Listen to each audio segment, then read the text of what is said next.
50 years ago, when people were super excited about nuclear power, we tried to put it on everything, including airplanes. There were some big operational issues. It wasn't safe. Fusion is a much safer option. A next generation of airplanes that doesn't rely on fuel and can just stay aloft, unlimited range, unlimited endurance. That's what nuclear fusion can do for an airplane. So nuclear fusion is the process by which the sun works. If you take a gas and you heat it up, eventually it separates into its ions and electrons.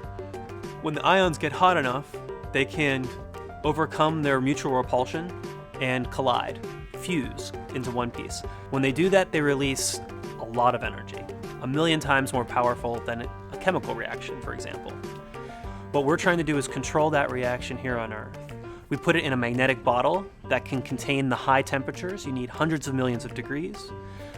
We can release in a controlled fashion that energy.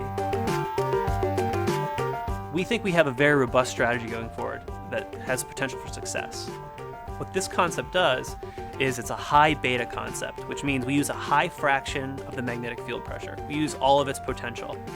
And that means we can make our devices 10 times smaller. So instead of something the size of a building, we have something the size of a large truck. The small is the reason we can do this quickly. If something's small, you can build up momentum, you can develop it fast.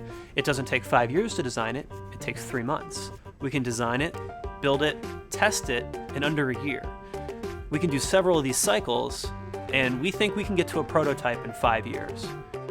Every time you do plasma physics, you learn something new. And that's why this is a high-risk, high-payoff endeavor. That's what we're doing here, is testing that concept out to see if it really holds the promise that it appears to. And as a defense company, our increasing mission is to enhance global security, and this is how we do that in the energy realm. The world already does 40 gigawatts of gas turbines a year. The gas line going into that gas turbine, we're going to replace that with a heat exchanger coming off our fusion reactor. We basically use the gas turbine infrastructure completely.